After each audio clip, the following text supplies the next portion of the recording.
Pemerintah Indonesia melalui Kementerian Luar Negeri menyesalkan perundingan antara Amerika Serikat dengan Iran di Islamabad, Pakistan yang tidak mencapai kesepakatan. Kendati negosiasi tersebut buntu, juru bicara Kementerian Luar Negeri Yvonne Mewengkang mengapresiasi langkah Pakistan yang sudah berusaha keras untuk menjadi fasilitator bagi kedua negara tersebut. Pemerintah Indonesia juga terus mendorong agar kedua negara tersebut tetap melanjutkan negosiasi di kemudian hari.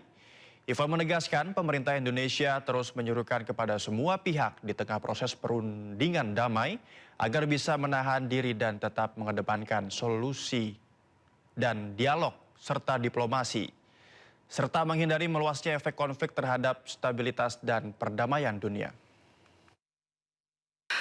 Indonesia menyesalkan belum tercapainya kesepakatan dalam perundingan antara AS dan Iran, terlepas tentunya dari kerja keras yang dilakukan oleh Pakistan dalam memfasilitasi dialog antara kedua belah pihak. Namun meski demikian Indonesia memandang perundingan ini merupakan langkah awal yang tepat dan yang sangat penting dan perlu terus dilanjutkan, dan kita menyuruhkan kepada seluruh pihak tentunya di tengah proses ini untuk terus menahan diri dan tetap mengedepankan selalu dialog dan diplomasi dan menghindari meluasnya efek konflik. Ya, berbicara soal blokade dan game of endurance, pemirsa, rupanya sanksi ekonomi Amerika Serikat untuk Iran tidak hanya terjadi di pemerintahan Presiden Donald Trump saja. Sanksi terjadi dari era pemerintahan Presiden Jimmy Carter di tahun 1970-an.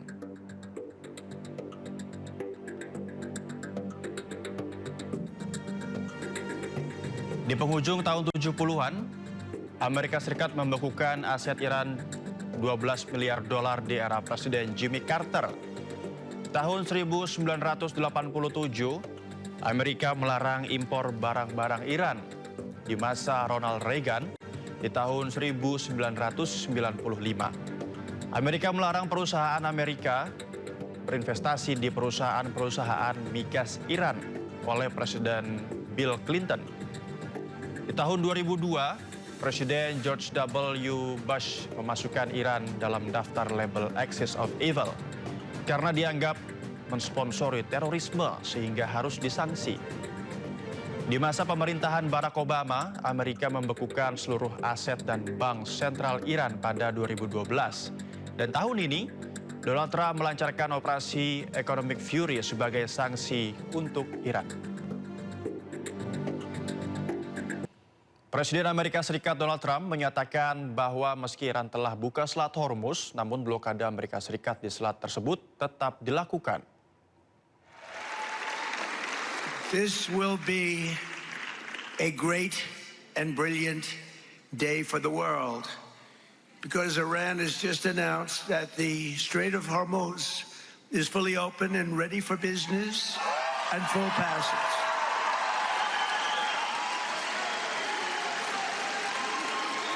But the naval blockade, with the greatest navy in the world, from the greatest military the world has ever seen, we built it during my first term. We built it. They said I was crazy.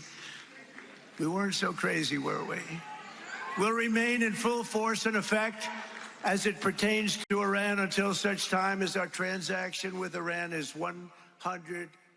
Ya, Menteri Pertahanan Amerika Serikat Pete Hegseth mendesak agar Iran lebih bijak terkait Selat Hormuz. Amerika juga desak Iran pilih lanjut perang atau sepakat dengan Amerika. You like to say publicly, Iran, that you control the Strait of Hormuz, but you don't have a navy or real domain awareness.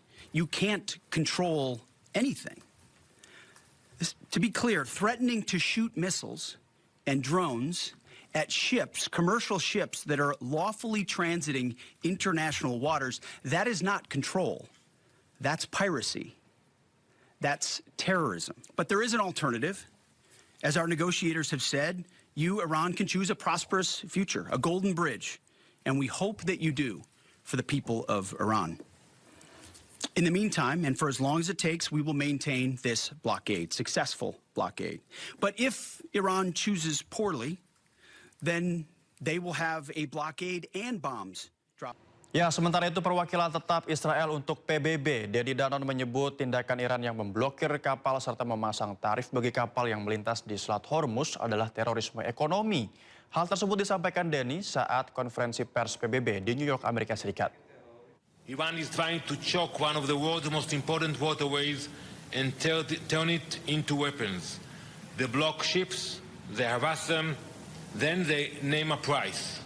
Pay and you pass, refuse and you are stopped.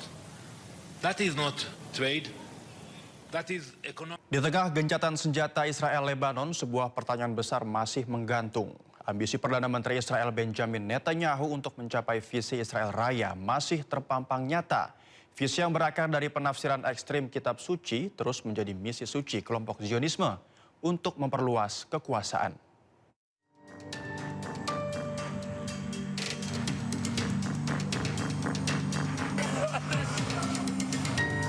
Ambisi Perdana Menteri Benjamin Netanyahu untuk mewujudkan visi Israel Raya kian terang-terangan di tengah eskalasi konflik di Gaza dan Lebanon. Netanyahu secara eksplisit menyebut misi ini sebagai tugas spiritual dan bersejarah yang harus dituntaskan demi kelangsungan bangsa. Sejarah mencatat visi Eretz Yisrael Hashlema atau Israel Raya berakar dari interpretasi kitab suci yang ekstrim dan gerakan Zionisme.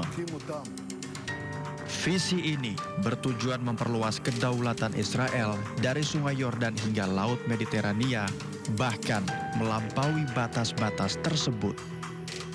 Tragedi Nakba tahun 1948 merupakan titik awal yang kelam di mana pengusiran massal 750.000 warga Palestina menjadi fondasi bagi perluasan wilayah Israel pertama. Peristiwa tersebut tidak hanya menciptakan krisis pengungsi abadi, tetapi juga upaya menghapus Palestina dari peta sejarah.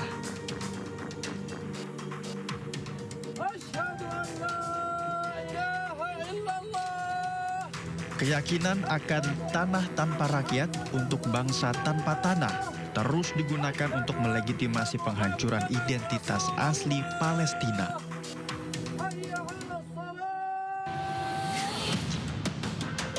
Pasca Perang 1967, pendudukan tepi barat dan Gaza memberikan momentum baru bagi kelompok ultranasionalis untuk menghidupkan kembali peta Israel Raya.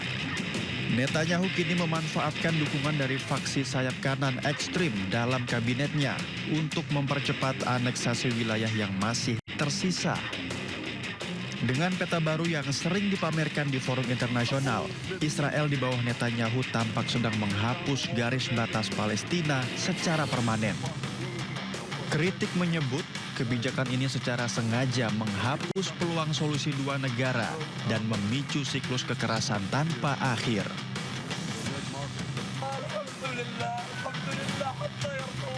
Pada akhirnya, proyek Israel Raya bukan hanya ancaman bagi perdamaian di Timur Tengah, tetapi juga pengulangan luka sejarah yang terus menganga sejak tragedi Nakba.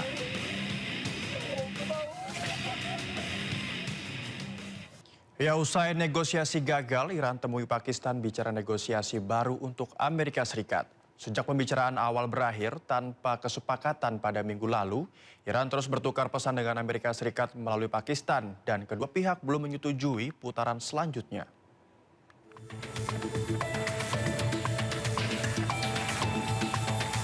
Menteri Luar Negeri Iran Abbas Araghchi bertemu Panglima Angkatan Darat Pakistan Asim Munir di Teheran membahas perkembangan komunikasi dengan Amerika Serikat. Tujuan kunjungan delegasi Pakistan untuk menyampaikan pesan Amerika Serikat kepada Iran dan merencanakan putaran negosiasi selanjutnya. Iran terus bertukar pesan dengan Amerika Serikat melalui Pakistan sejak pembicaraan awal berakhir tanpa kesepakatan pada minggu lalu dan kedua pihak belum menyetujui putaran selanjutnya. Kedatangan pejabat militer tertinggi Pakistan ini menunjukkan peran Pakistan sebagai mediator kunci antara Amerika Serikat dan Iran. Upaya diplomatik ini dilakukan saat gencatan senjata dua pekan Amerika Serikat dan Iran yang dimediasi Pakistan masih berlaku. Sementara Perdana Menteri Pakistan, Shehbaz Sharif tiba di Jeddah, Arab Saudi. Shehbaz bertemu putra mahkota Arab Saudi, Mohammed bin Salman. Perdana Menteri Pakistan memulai upaya diplomatik 4 hari ke Arab Saudi, Qatar, dan Turki untuk mendorong pembicaraan lanjutan terkait konflik Amerika Serikat dan Iran.